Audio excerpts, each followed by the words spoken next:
আমরা রয়েছে উত্তরবঙ্গের জেলাগুলোতে। উত্তরবঙ্গের জেলাগুলোর মধ্যে এবারে আমাদের নজর পড়বে দার্জিলিং এর ওপর। দার্জিলিং এ পাহাড়ি মনোরম পরিবেশ, কাঞ্চনজঙ্ঘা, টাইগার হিল, সূর্যাস্ত, কি সুন্দর না সবকিছু। এবারে আমরা জানবো কার সূর্য অস্ত হতে চলেছে দার্জিলিং এ। চলে যাবো রিয়ার কাছে। একেবারেই রিয়া, দার্জিলিং এ যে কথা তুমি বললে যে দার্জিলিং মানে উত্তরবঙ্গ, মানে দার্জিলিংকে বাদ রেখে কিন্তু কোনোভাবে আমরা ভাবতেই পারি না। সেরকম কিন্তু দার্জিলিংয়ের উপর ডিপেন্ড করছে উত্তরবঙ্গের রাজনৈতিক যে পাল্লা ভারীর ব্যাপারটা। দার্জিলিংয়ে যে প্রথম বিধানসভার দিকে আমরা যাব সেটা হলো দার্জিলিং বিধানসভা, যেখানে গতবারে আমরা দেখেছিলাম নীরজ তামাং জিম্বা, যাকে বিজেপি তরফ থেকে টিকিট দেওয়া হয়েছিল এবং তিনি বিধায়কও ছিলেন 2021-এর পর থেকে।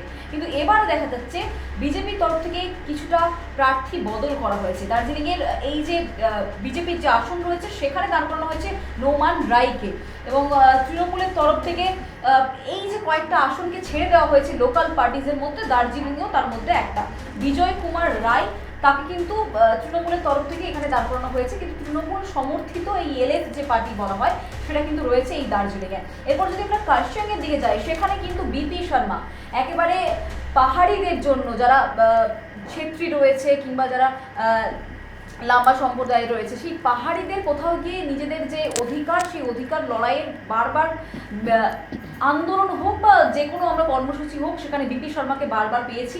তিনি বিজেপির তরফ থেকে বিধায়ক ছিলেন 2021-এর পর থেকে, তিনি জিতেও ছিলেন। এবং এই যে পাহাড়ে ধস নামে গত বছর আমরা দেখেছিলাম, সেখানেও বিপি শর্মার একটা ব্যক্তিগত দিক থেকে অনেকটা বেশি তিনি উদ্যোগ নিয়েছিলেন সেখানকার মানুষের কাছে পৌঁছে যাওয়া, সব তো রয়েছে। কিন্তু দেখা যাচ্ছে কেন্দ্রের তরফ থেকে বেশ কিছু রদবদল করা হয়েছে। এই দার্জিলিং বিধানসভার একেবারে পরে কার্শিয়াংয়ের দিকে যদি দেখি, তাহলে দেখা যাবে যে বিজেপির তরফ থেকে সোনাম লামাকে কিন্তু বিপি শর্মার জায়গায় টিকিট দিয়েছে পদ্ম শিবির।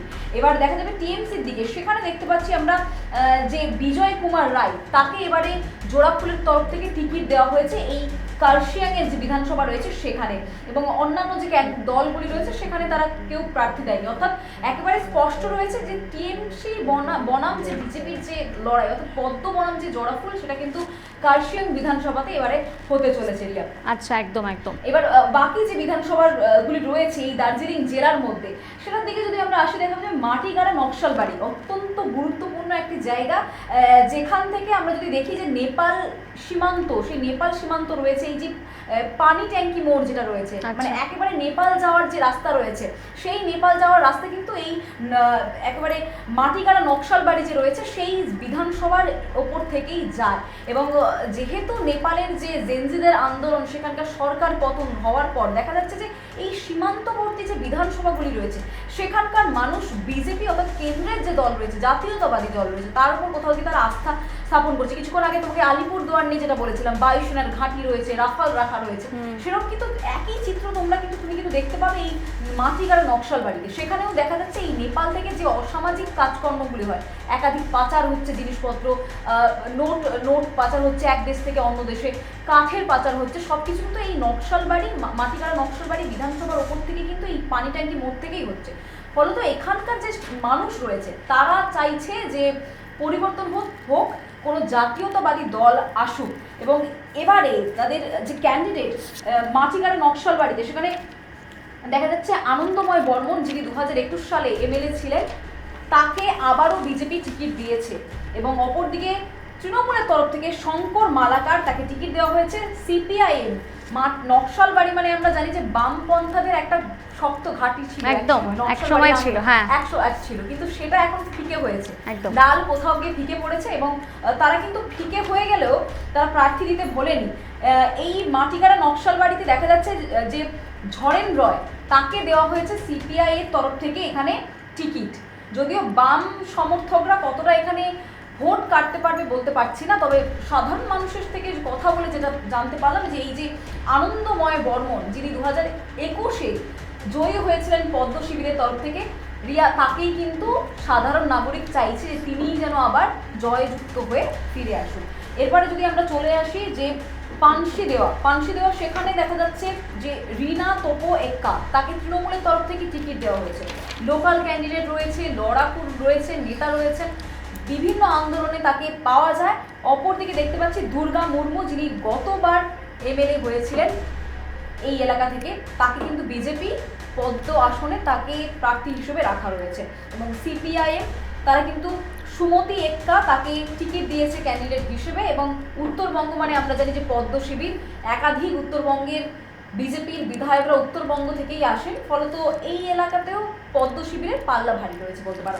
দার্জিলিং জেলাতে শেষ যে বিধানসভা শিলিগুড়ি, অত্যন্ত গুরুত্বপূর্ণ। শঙ্কর ঘোষ ইতিমধ্যেই ভোট প্রচার ছেড়ে দিয়ে তিনি একজন ধর্ষিতার বিচারের জন্য পথে নেমেছেন। সেই শঙ্কর ঘোষের সাথে গৌতম দেবের তার কিন্তু একটা হাড্ডাহাড্ডি লড়াই। হাড্ডাহাড্ডি লড়াই। এবং এই শঙ্কর ঘোষের যদি রাজনৈতিক কেরিয়ার আমরা দেখি, এই গৌতম দেব কিংবা এই যে বামপন্থাকে একবারে ছাত্র রাজনীতিতে তিনি উঠেছিলেন, সেখানে দাঁড়িয়ে এই গৌতম দেব বনাম শঙ্কর ঘোষের যে লড়াই, সেটা কিন্তু হাড্ডাহাড্ডি হবে। বিজেপির পাল্লা ভারী হলেও কিন্তু গৌতম দেব একাধিক পৌরসভার যে এলাকাগুলিতে রয়েছে, গৌতম দেব কিন্তু সেখানে তৃণমূলের কড়া টক্কর দেবে, একেবারে তৃণমূলের ক্ষমতায় রয়েছে। সেক্ষেত্রে দেখতে গেলে তৃণমূল যেমন একবারে প্রস্তুত রয়েছে শঙ্কর ঘোষ অর্থাৎ এই শিলিগুড়ি আসন থেকে বিজেপিকে টেক্কা দেওয়ার জন্য, তেমন কিন্তু শঙ্কর ঘোষ যিনি 2021 সালে বিধায়ক হয়েছিলেন, তাকেও কিন্তু সহজভাবে এক হাতে নিলে চলবে না। অর্থাৎ এখানে দেখা যাচ্ছে তৃণমূল বনাম বিজেপির একটা লড়াই চলছে, এবং যেটা হাড্ডাহাড্ডি হতে চলেছে। একেবারে এই শিলিগুড়িতে দেখা যাচ্ছে তৃণমূল বনাম বিজেপির একটা লড়াই। কিন্তু সিপিএম কিন্তু ক্যান্ডিডেট দিয়েছে। আচ্ছা, এখানে শিলিগুড়িতে দেখা যাচ্ছে শরদিন্দু চক্রবর্তী, তাকে কিন্তু সিপিআই এর তরফ থেকে টিকিট দেওয়া রয়েছে। যদিও বিজেপি বনাম তৃণমূলের এখানে লড়াই, তাও কিন্তু বামপন্থী তারা কিন্তু বিভিন্ন জায়গায় উত্তরবঙ্গে কিছু আসন ধরে রাখার জন্য টিকিট দিয়েছে। এবং সব মিলিয়ে তুমি যদি দেখো, আলিপুরদুয়ার থেকে দার্জিলিং, জলপাইগুড়ি সব জায়গায় কিন্তু বিজেপির দিকে পাল্লাটা অনেকটা ভালো। আচ্ছা, তুমি সেটাই বলছো তাই তো? জনমত সমীক্ষা সেটা বলছে, তুমি সেটা বলছো না। তবে জনমত ডোর টু ডোর যে আমরা ক্যাম্পেইন করেছি, সেখানে গিয়ে আমরা দেখেছি যে ডোর টু ডোর যে মানুষের সাথে কথা বলেছি, তারা বলছেন যে যে বিধায়ক রয়েছে তাকেই আমরা চাইছি। তার মানে তারা কিন্তু বেশ খুশি বিধায়কের কাজে। উত্তরবঙ্গে যেটা বলে বিজেপি বারবার যে পদ্ম ফুল উত্তরবঙ্গে ফুটে রয়েছে, সেটার একটা আভাস আমরা পেয়েছি। আচ্ছা, তো উত্তরবঙ্গের মধ্যে আমরা দার্জিলিং বিধানসভা নিয়ে তো আলোচনা করলাম। বাংলা হান্টের আরও খবর দেখতে নজর রাখুন। বাংলা খবর মানেই বাংলা হান্ট।